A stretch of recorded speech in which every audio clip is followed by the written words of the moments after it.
I have a #1 album with Selena Gomez called Rare is the name of the album. Very exciting.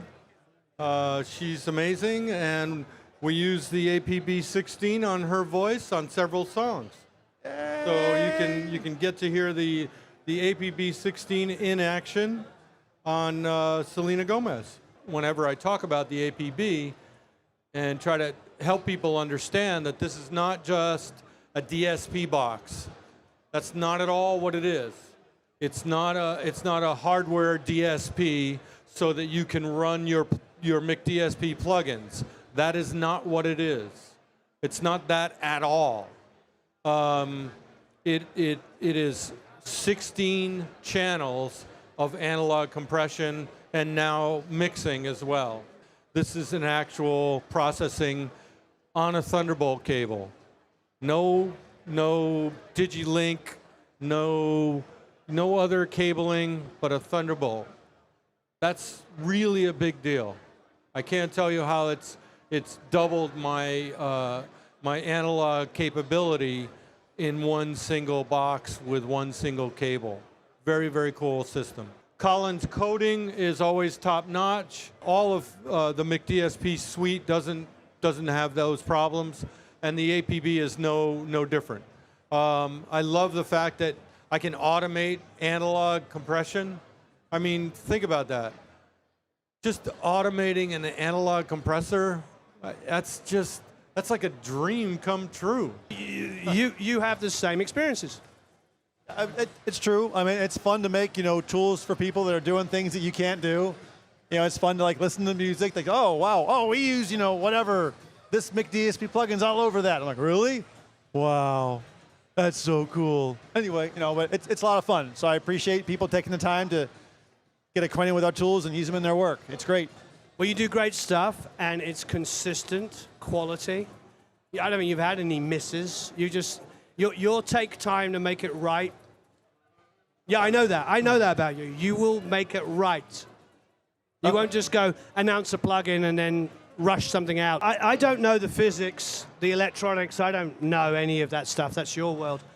But why is it that going... I don't know. Why is it that going through hardware like you're doing allows things to feel separated but glued together and create more depth than when you're only in the box? Why is that? Is there a reason? Actually, I don't know the answer to that question. You certainly, I don't want to advocate digital is better than analog, but if you just make a good product and it sounds really good, you can get a lot of great sounds out of it. So when we thought we'd make this, programmable analog processor, I said just the best it can be. What are some of the ones you've been using recently on some of these pieces of work? I mean, I start from the top, right? But I always, since we started, I say this every year when we come here, the filter bank is on my vocals. That's the one thing that, I think that's the one thing that doesn't change. A bunch of other things change, the compression, etc. But the filter bank, especially the P606, that is my favorite. It used to be more the E404, is that right? Yeah. So, but it's the P606 because I just like parametric EQs. Filter bank parametric in the high band is just amazing. It's this sound that has been around for, well, you made this thing 2 years ago, 20 years ago. Well, there was an Emmy for 20 years, whatever thing, right? But it is just so beautiful. There's just this immediacy to it that I really like. I do use that same equalizer probably to get some mud out, but I also, see how I segue? But I also use the AE600 for that. Very good. Very good. Sorry, put me on payroll. Now, a lot of these things are really noisy. And I used the channel strip, gates, and I used a lot of the EQ. And I even used the EC300, a lot of the presets that we made together. Okay. And of course, Futzbox. Oh, of course. Except this was kind of like real Futzbox.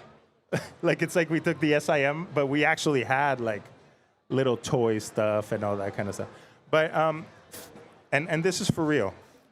We actually checked out some of your impulse responses with the real stuff that they represented. pretty spot on, man. Oh, thanks. That was really cool. It was a lot of fun. Really, really, really cool. Not as fun as your project, but it was like a respectable second, I think. For you guys that don't know, who knows Futzbox here? Do you know that plugin he makes? It's a crazy lo-fi like mangling thing. If you show them the SIM, the impulse modeler, it has all kinds of like cell phones and radios and speakers and all kinds of toys and all that. But the one thing that you did, which was really interesting that we couldn't figure out, was how to tune it. In conjunction with Futzbox too, when you're trying to get a Futz for a sound, you're usually taking off some of the low end, some of the high end. You're left with the mid-range. If you have camera noise, if you have lighting noise, and that signal, it stands out even more, so you need a good notch filter before you actually do the Futz to pull some of that out. So the Futz is clean and you just don't hear buzzing whenever the dialogue happens. Lots of the standard, post-production problems you have to solve. Sometimes you get a chance to be creative and come up with something a little different. Yeah, it depends on the project and the schedule and stuff, but you try to pick your moments where you can make something interesting. It's like when you're doing a song, you want the choruses to lift, to pop. It's the same way with the film. You don't want it to feel static. You want it to move, and you want audiences to get up in their seat, and then you want them to relax at times. I've never had better sounding dialogue than with those plugins, and we've been faithful to them. I still use Futzbox. It's fantastic. It's quick. The presets are great, and they're, with our workflows, speed and quality is of the essence, and we have to be able to get results on a 1-hour show and deliver a 5.1 or an Atmos mix in a fraction of the time than we would get on a feature film, but they want feature film quality. We wanted it was a 60s retro song that we wanted to sound like Rain, and that bass part is very, very distinct in Rain. I put the retro compressor on, and all of a sudden we were in the mixing room, and I said, let me try this. And I just set it to the default setting that it opened up at, and all of a sudden the bass was popping. And I thought, wow. And then we tweaked it a little bit and fine-tuned it, and it was amazing. So I've started also putting that on, I've started putting that, multiple instances of that on my dialogue channels.